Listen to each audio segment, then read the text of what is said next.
Hi all, ഇന്ന് നമ്മൾ നോക്കാനായിട്ട് പോകുന്ന അക്കൾച്ചറേഷൻ എന്ന ഒരു ടേമാണ്. അതായത് നമ്മൾ സെറ്റിൻ്റെയും നെറ്റിൻ്റെയും അതുപോലെ തന്നെ HSSTക്കും ഒക്കെ ചോദിക്കുന്ന ഒരു ക്വസ്റ്റ്യനാണ് അക്കൾച്ചറേഷൻ എന്നുള്ളത്. അക്കൾച്ചറേഷൻ എന്ന് പറഞ്ഞ പ്രോസസ്സ് എന്ന് പറഞ്ഞു കഴിഞ്ഞാൽ ഒരു കൾച്ചറൽ ഗ്രൂപ്പിൽപ്പെട്ട ആൾക്കാർ വേറൊരു ഗ്രൂപ്പിൻ്റെ ബിലീഫ്സും ബിഹേവിയേഴ്സും ഒക്കെ അഡോപ്റ്റ് ചെയ്യുന്നതിനാണ് നമ്മൾ അക്കൾച്ചറേഷൻ എന്ന് പറയുന്നത്. അക്കൾച്ചറേഷൻ അവരുടെ കൾച്ചർ നമ്മൾ അഡോപ്റ്റ് ചെയ്യുകയാണ് ചെയ്യുന്നത്. അതായത് വേറൊരു ഗ്രൂപ്പിൻ്റെ കൾച്ചറൽ ട്രെയ്റ്റ്സും സോഷ്യൽ പാറ്റേൺസും നമ്മൾ അഡോപ്റ്റ് ചെയ്യുന്നതിനെയാണ് അക്കൾച്ചറേഷൻ എന്ന് പറയുന്നത്.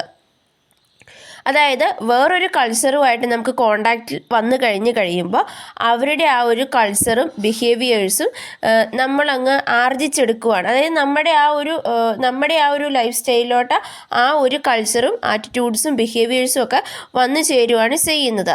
അതായത് മെയിനായിട്ട് ഇത് സംഭവിക്കുന്ന ഒരു മൈനോറിറ്റി ഗ്രൂപ്പ് ഒരു ഡോമിനൻ്റ് ഗ്രൂപ്പുമായിട്ട് കോണ്ടാക്റ്റിൽ വരുമ്പോൾ അവരുടെ അല്ലെങ്കിൽ അവർ ഫോളോ ചെയ്യുന്ന ബിഹേവിയേഴ്സും പാറ്റേൺസും നമ്മളിലോട്ട് വന്നിട്ട് അല്ലെങ്കിൽ നമ്മളിലോട്ട് വരുന്നു, അല്ലെങ്കിൽ നമ്മുടെ ബിഹേവിയേഴ്സും പാറ്റേൺസും അവരുടേതിനനുസരിച്ച് ചേഞ്ച് ആവുന്നതിനാണ് അക്കൾച്ചറേഷൻ എന്നതുകൊണ്ട് ഉദ്ദേശിക്കുന്നത്. ഇത് തിരിച്ച് സംഭവിക്കാം. അതായത് ഡോമിനൻ്റ് ഗ്രൂപ്പിൽ മാറ്റങ്ങൾ വരാം.